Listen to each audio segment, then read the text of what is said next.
Hello my dear students, welcome back to the channel. हम पढ़ रहे हैं फाइनेंशियल मैनेजमेंट। आज है पार्ट 3। हम लोग 2-3 और क्लासेस में इस पूरे टॉपिक को खत्म कर देंगे। जल्दी इसलिए नहीं कर रहे हैं क्योंकि इसमें इतने सारे एलिमेंट्स हैं। We don't want to miss out on any element, क्योंकि आपको इस सब्जेक्ट का कोर्स समझना बहुत जरूरी है। इस टॉपिक को अच्छे से पता होने के लिए आपको कुछ टाइम देना पड़ेगा। लास्ट क्लास में हमने बात की थी इन्वेस्टमेंट डिसीजन की। आज हम बात करने वाले हैं financing decision and dividend decision. Right, किसी भी कंपनी के जो बोर्ड ऑफ डायरेक्टर्स होते हैं उनका प्राइमरी गोल होता है शेयर होल्डर्स की वेल्थ को मैक्सिमाइज करना, और इस गोल तक पहुंचने के लिए जो फाइनेंशियल मैनेजर्स डिसीजन लेते हैं वो बहुत जरूरी होते हैं। तो लॉन्ग टर्म डिसीजंस में हमने बात की थी 3 डिसीजंस की। एक इन्वेस्टमेंट डिसीजन, जिसमें हम ये देख रहे थे कि भाई कौन से प्रोजेक्ट में पैसा लगाना है, कौन सी कंपनी को एक्वायर करना है, या किस कंपनी के साथ मर्जर करना है, या किस तरीके से अपने बिजनेस को आगे लेकर जाना है by investing in new assets या न्यू प्रोजेक्ट्स। राइट, अब हम बात करेंगे फाइनेंसिंग डिसीजन की। तो आज का टॉपिक हमारा होने वाला है फाइनेंसिंग डिसीजंस। अब आपने ये वर्ड बहुत बार सुना होगा। आप कोई असेट परचेज करने जा रहे हैं, जैसे आप गाड़ी खरीदने जा रहे हैं, या फ्रिज खरीदने जा रहे हैं, या आप एसी खरीदने जा रहे हैं, तो वहां पर जो सेल्स पर्सन होगा वो आपसे पूछेगा कि आप अपने असेट को फाइनेंस कैसे करवाएंगे। मतलब जो आप असेट खरीदेंगे उसका पैसा कहां से आएगा। राइट, तो उसी तरीके से जब हमने बात की थी इन्वेस्टमेंट डिसीजन की, जब हम ये देख रहे थे कि कंपनी कैसे चूज करेगी कि किस प्रोजेक्ट में पैसा लगाना है, एक बार जब कंपनी ये डिसाइड कर लेती है कि भाई ये एसेट खरीदना है, या ये प्रोजेक्ट लेना है, या इस तरीके का मर्जर करना है, या इस कंपनी को एक्वायर करना है, तो फिर कंपनी ये कैलकुलेट करती है कि भाई इसके लिए कितना पैसा रिक्वायर्ड होगा। राइट, तो सबसे पहली चीज क्या है, how much money is needed. सबसे पहला क्वेश्चन क्या होता है, how much money is needed for what. जो प्रोजेक्ट हमने सिलेक्ट किया था अपने बिजनेस के लिए एग्जीक्यूट करने के लिए, जो असेट हमने सिलेक्ट किया था उसे खरीदने के लिए, सबसे पहली चीज है how much money is needed. तो फाइनेंसिंग डिसीजन में पहला डिसीजन क्या होता है कि भाई कितना पैसा चाहिए है, और दूसरा होता है how are we going to raise this money. How are we going to raise या गेट दिस मनी, ये पैसा आएगा कहां से। मैम, इस स्टेटमेंट का क्या मतलब है? इस स्टेटमेंट का मतलब ये है बेटा कि कंपनी के पास कैपिटल लाने के लिए, अब इस पैसे को क्या बोलेंगे, कैपिटल। राइट, बिजनेस को आगे बढ़ने के लिए, नया प्रोजेक्ट लाने के लिए जो पैसा चाहिए होता है उसे हम क्या बोलते हैं, कैपिटल बोलते हैं। हमें ये बात अच्छे से पता है। तो बिजनेस के पास कैपिटल लाने के लिए अलग अलग सोर्सेस होते हैं। तो फाइनेंसिंग डिसीजन में एक फाइनेंशियल मैनेजर ये डिसाइड करता है कि कौन कौन से सोर्सेज ऑफ कैपिटल से कितना कितना पैसा लाया जाएगा। कहने का मतलब ये है बेटा, जब एक कंपनी कैपिटल लाने लगती है, जब एक कंपनी को कैपिटल की जरूरत होती है, तो उसके पास मेनली 2 सोर्सेज होते हैं। एक होती है बेटा owners capital, right, owners capital, और एक होती है बोरोड कैपिटल। ठीक है, अब जो यहां पर वर्ड्स में यूज कर रही हूं, आधा मतलब तो उन्हीं वर्ड से आ जाएगा। ओनर्स कैपिटल, ओनर यानी कि वो पैसा जो कभी वापस नहीं किया जाएगा, वो पैसा जिसपे कोई भी प्रॉफिट कभी भी गारंटीड नहीं होगा, वो पैसा जो ओनर्स ने लगाया होगा। ओनर्स कौन होते हैं एक कंपनी फॉर्म ऑफ बिजनेस में? Share holders. राइट, तो शेयर होल्डर्स जो होते हैं, जब वो कंपनी को पैसा देते हैं, कैसे देते हैं पैसे? By buying shares of the company. क्या खरीदते हैं वो? शेयर्स। इन शेयर्स को और क्या बोला जाता है? Equity shares. क्या बोलते हैं बेटा हम इसे? Equity shares. तो इक्विटी शेयर्स या शेयर्स जिसे हम बोलते हैं, जब इन्हें खरीदा जाता है, जो लोग इन्हें खरीदते हैं उन्हें हम क्या बोलते हैं? शेयर होल्डर्स या इक्विटी शेयर होल्डर्स। राइट, ये इंटरचेंजेबल टर्म्स है। इक्विटी शेयर होल्डर्स क्या लेकर आते हैं? ओनर्स कैपिटल लेकर आते हैं। इसीलिए ओनर्स कैपिटल को और क्या बोला जाता है? इक्विटी कैपिटल, क्या बोलते हैं बेटा हम इसे?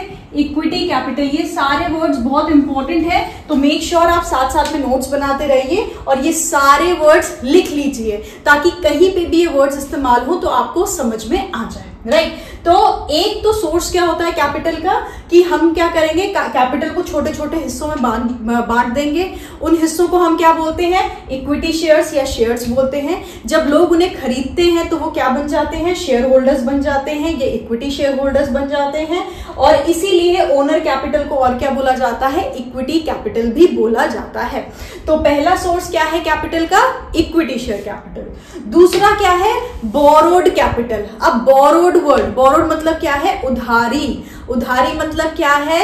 उधारी अगर ली है तो पहली चीज वापस करनी पड़ेगी। तो बोरोड कैपिटल बेटा एक स्पेसिफिक टाइम पीरियड के लिए ली जाती है। इक्विटी शेयर कैपिटल एक टाइम पीरियड के लिए नहीं ली जाती है। जब तक बिजनेस चलेगा तब तक इक्विटी शेयर्स कभी भी वापस नहीं किए जाएंगे, राइट। एक फॉर्म से दूसरे फॉर्म में कन्वर्ट हो सकते हैं लेकिन वो वापस नहीं किए जाएंगे, राइट। बोरोड कैपिटल का एक स्पेसिफिक टाइम पीरियड होता है, पहले ही बता दिया जाता है। जैसे अगर कंपनी कैपिटल रेस कर रही है लोन के थ्रू, वो बैंक के पास गई तो बैंक पहले ही बता देगा कि भाई 10 साल का लोन है, 20 साल का लोन है, कितने साल का लोन है, राइट। तो बोरोड कैपिटल की सबसे पहली कैरेक्टरिस्टिक क्या होती है? एक गिवन टाइम होता है। दूसरी इसकी कैरेक्टरिस्टिक होती है fixed rate of interest, right. अब मैं यहां पर लिख रही हूं पहला, limited and specified time, right. एक तो लिमिटेड टाइम है और स्पेसिफाई किया गया है कि 5 साल, 10 साल, कितना टाइम। और दूसरी चीज है specific rate of interest, rate of interest. भाई अगर आप लोन लेने जाएंगे तो पहले ही बता दिया जाएगा कि आपको इंटरेस्ट किस रेट पे देना है, 5%, 6%, 7%, जो भी डिसाइड किया जाता है, राइट। तो इसीलिए कैपिटल के दो सोर्सेज हैं, एक शेयर होल्डर्स के थ्रू और एक बोरोड कैपिटल। बोरोड कैपिटल में अलग अलग सोर्सेज आ जाते हैं जिनके नाम अलग अलग हैं। इसमें क्या क्या चीजें आ जाती हैं हमारे पास? Debentures, right. क्या आ जाते हैं? डिबेंचर्स, यहां पे मैं लिख रही हूं डिबेंचर्स। और क्या आ जाता है? लोन, लॉन्ग टर्म लोन्स जो लिए जाते हैं फाइनेंशियल इंस्टीट्यूशंस या बैंक से। उसके बाद बॉन्ड्स, बॉन्ड्स यूजुअली बेटा गवर्नमेंट कंपनीज इशू करती हैं, तो ये सारे क्या हैं? बोरोड फंड्स हैं। बोरोड कैपिटल का दूसरा नाम क्या है? Debt, debt, right. तो कैपिटल के दो सोर्सेज हैं, equity and debt. Equity capital and debt capital. Equity capital दिखाता है ओनर की कैपिटल, डेट दिखाता है बोरोड कैपिटल। ये बात हमें अच्छे से ध्यान रखनी है। तो फाइनेंसिंग डिसीजन में कौन कौन से, पहले देखेंगे कितना पैसा चाहिए है, उसके बाद देखेंगे कि कौन कौन से सोर्सेज अवेलेबल हैं, इक्विटी कितनी ले सकते हैं, डेट कितना ले सकते हैं। उसके बाद एक रेशियो डिटरमाइन करेंगे कि इक्विटी से कितना पैसा लाया जाए और डेट से कितना पैसा लेके आया जाए। अब जब हम ये डिसीजन ले रहे होते हैं तो कुछ प्रोज एंड कॉन्स डेट और इक्विटी दोनों के साथ जुड़े होते हैं। इन दोनों को वे करना पड़ता है, अपने बिजनेस के हिसाब से एक बेस्ट रेशियो हमें चूज करना पड़ता है। What do I mean to say? मैं कह रही हूं कि डेट और इक्विटी दोनों के साथ ही कुछ ना कुछ एडवांटेजेस एंड डिसएडवांटेजेस इन्वॉल्व है। तो पहले देख लेते हैं कि भाई डेट के साथ क्या क्या है और इक्विटी के साथ क्या क्या है। जब मैं बात करती हूं बेटा इक्विटी की, पहली चीज, अगर इक्विटी शेयर्स इशू होते हैं तो ओनरशिप जो होती है बेटा वो डाइल्यूट हो जाती है। क्या होती है? डाइल्यूट हो जाती है। डाइल्यूट यानी कि बढ़ जाती है। अगर मुझे 5 लाख रुपए चाहिए हैं और मैं 5 लाख पूरी की पूरी इक्विटी के थ्रू करूंगी तो पूरी जो ओनरशिप होगी वो अलग अलग 5 लाख लोगों में डिवाइड हो जाएगी, जितने भी नंबर ऑफ शेयर्स है उसमें डिवाइड हो जाएगी।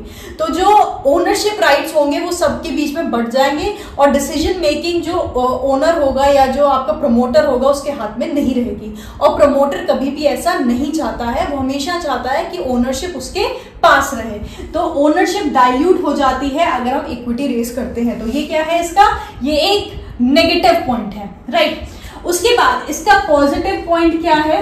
No fixed rate of interest. No fixed rate of interest मतलब अगर आप इक्विटी के थ्रू अपनी कैपिटल रेस कर रहे हो तो आप कुछ भी वादा नहीं कर रहे हो। इक्विटी शेयर होल्डर्स को कुछ भी वादा नहीं किया जाता कि भाई इतना रिटर्न तो मिलेगा ही मिलेगा, राइट, क्योंकि वो क्या है, ओनर्स हैं। ओनर्स को प्रॉफिट तभी मिलता है जब प्रॉफिट होता है, राइट। तो ओनर्स को प्रॉफिट तब मिलता है जब डिस्ट्रीब्यूशन की बारी आती है। किसकी बारी आती है, डिस्ट्रीब्यूशन की बारी आती है। डिस्ट्रीब्यूशन यानी कि प्रॉफिट एंड लॉस अकाउंट बन चुका है, नेट प्रॉफिट आ गया है, अब जब डिस्ट्रीब्यूट होगा तो लास्ट में जब पैसा बच जाएगा तो ओनर्स को मिलेगा, राइट। तो अगर मैं कह रही हूं कि आपने एक नया बिजनेस स्टार्ट किया है, आपको लग रहा है कि उसमें ज्यादा प्रॉफिट्स अर्न नहीं होंगे, तो आपको इक्विटी कैपिटल की टेंशन लेने की जरूरत नहीं है, क्योंकि इक्विटी शेयर होल्डर्स को कुछ भी वादा नहीं किया गया है। अगर मुनाफा नहीं भी होगा तो ऐसा कुछ ऑब्लिगेशन नहीं है कि इक्विटी शेयर होल्डर्स को कुछ ना कुछ रिटर्न देना ही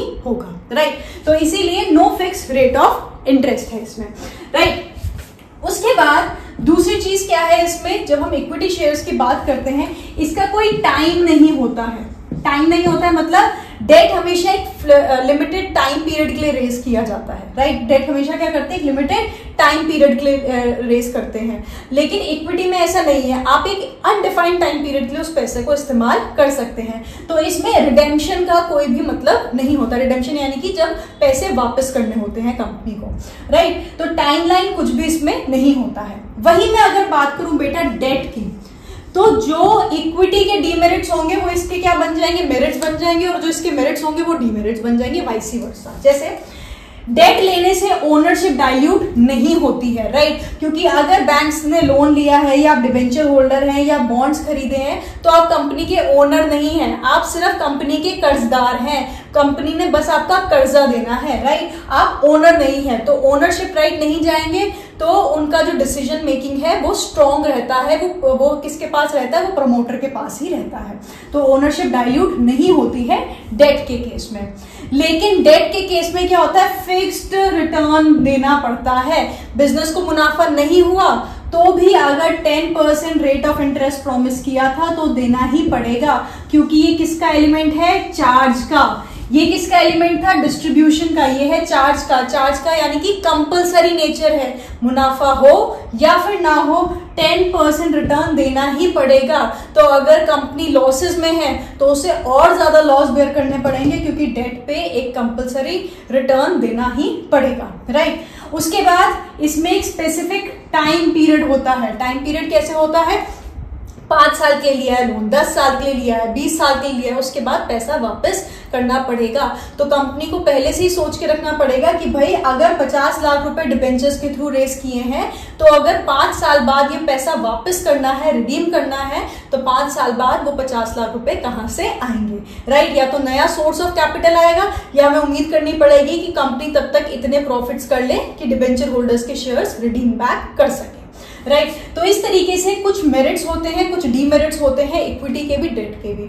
अब जो मेरिट्स है वो डीमेरिट्स में भी कन्वर्ट हो सकते हैं, जैसे fix rate of interest, right. अब मैं कह रही हूं कि आपका बिजनेस बहुत ज्यादा प्रॉफिटेबल है, बहुत अच्छे प्रॉफिट्स कमा रहे हैं, राइट। अगर आप इक्विटी शेयर्स के थ्रू आपने कैपिटल रेस की होगी तो आपको सबके बीच में प्रॉफिट बांटना पड़ेगा, राइट। तो यहां पर क्या होगा, आपका प्रॉफिट भी डाइल्यूट हो जाएगा। वेयरएज अगर आपने डेट के थ्रू पैसा लिया होता तो चाहे आप 50,000 का प्रॉफिट अर्न करो या 50 करोड़ का प्रॉफिट अर्न करो, उन्हें सिर्फ कितना देना है, 10% देना है उस अमाउंट पे जितना उन्होंने दिया है। बाकी सारा प्रॉफिट किसके पास आ जाएगा, प्रमोटर के पास आ जाएगा। तो अगर बहुत ज्यादा प्रॉफिट्स होने के चांसेस हैं, राइट, तो ऐसे केस में डेट क्या हो रहा है, फायदेमंद हो रहा है। फायदेमंद क्यों हो रहा है, क्योंकि सिर्फ एक छोटा सा कंपोनेंट देना पड़ रहा है और बाकी किसके पास बचकर आ जा रहा है, जो ओनर्स है उनके पास आ जा रहा है। वेयरएज अगर इक्विटी के थ्रू किया होता तो सारा प्रॉफिट क्या होता, छोटे छोटे टुकड़ों में बट जाता, राइट। तो इस तरीके से बहुत सारे एस्पेक्ट्स होते हैं जो एक फाइनेंशियल मैनेजर को कंसिडर करने पड़ते हैं बिफोर टेकिंग अ डिसीजन कि भाई कितना पैसा डेट से लेना है, कितना पैसा इक्विटी से लेना है। Now let me tell you one thing, कोई भी कंपनी बेटा ऑल डेट या ऑल इक्विटी नहीं होती। ऑल डेट तो बिल्कुल भी नहीं हो सकती है, राइट। कुछ पोर्शन इक्विटी का होता है, कुछ पोर्शन डेट का होता है, क्योंकि दोनों की कुछ ऐसी एडवांटेजेस और डिसएडवांटेजेस हैं जिसे हमें इंक्लूड करना होता है, राइट। तो ये देख लेते हैं कि कौन कौन सी ऐसी चीजें जो इंपैक्ट करती हैं डेट और इक्विटी के बीच का रेशियो। कुछ ऐसे चीजें हैं जो हर एक फाइनेंशियल मैनेजर इवैल्यूएट करता है बिफोर टेकिंग अ डिसीजन कि कितना डेट और कितना इक्विटी। सो लेट्स सी, पहला है रिस्क।